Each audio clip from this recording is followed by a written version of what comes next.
Assalamualaikum warahmatullahi wabarakatuh. Saya Tessa Delopa dengan NPM 23100029. Baiklah, saya akan membacakan berita pertama dengan judul Penipuan berkedok investasi Bitcoin, 10 korban mengalami kerugian total 1 miliar rupiah.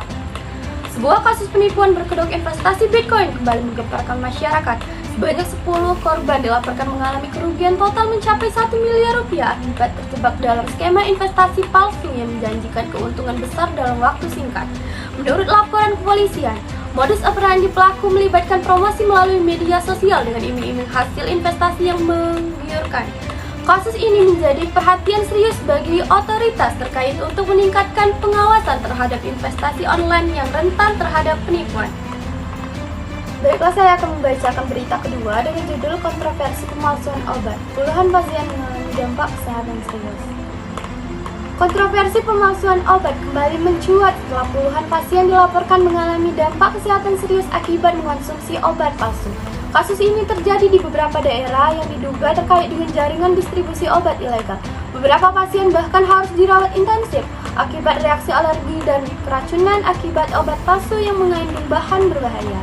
Otoritas kesehatan melakukan penyelidikan mendalam untuk mengungkap jaringan pemalsuan obat ini dan memastikan langkah-langkah pencegah yang lebih ketat diambil untuk melindungi masyarakat. Baiklah, observasi dan analisis dari kedua berita tersebut menggambarkan fenomena yang sering terjadi di media online, yaitu penipuan dan pemalsuan yang dapat membahayakan masyarakat.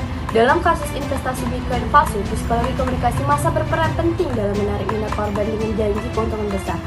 Pengguna media sosial sebagai alat promosi juga memperkuat daya tarik dan kepercayaan korban terhadap skema investasi tersebut. Sementara itu, kasus pemalsuan obat menyoroti dampak negatif yang dapat terjadi akibat informasi yang tidak valid dan produk ilegal yang dijual secara daring. Psikologi komunikasi massa juga terlihat dalam hal ini, di mana kepercayaan masyarakat terhadap produk yang diiklankan secara daring dapat dimanfaatkan oleh pelaku untuk menyebar produk palsu. Baiklah, ini adalah analisis dengan materi psikologi komunikasi pada sistem komunikasi massa. Dalam konteks psikologi komunikasi massa, fenomena penipuan dan pemalsuan yang disampaikan melalui media online menunjukkan pentingnya pemahaman masyarakat terhadap informasi yang diterima. Faktor-faktor seperti kepercayaan terhadap sumber informasi, pengaruh sosial dari lingkungan online, dan ketidakpastian terkait kebenaran informasi dapat mempengaruhi perilaku individu dalam mengambil keputusan, termasuk terlibat dalam skema investasi atau mengonsumsi produk yang dipromosikan secara daring.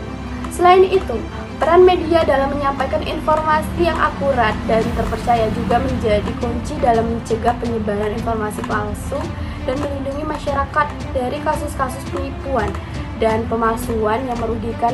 Diperlukan kesadaran kolektif dari sebuah pihak, termasuk media, otoritas terkait, dan masyarakat untuk menciptakan lingkungan komunikasi online yang aman dan terpercaya.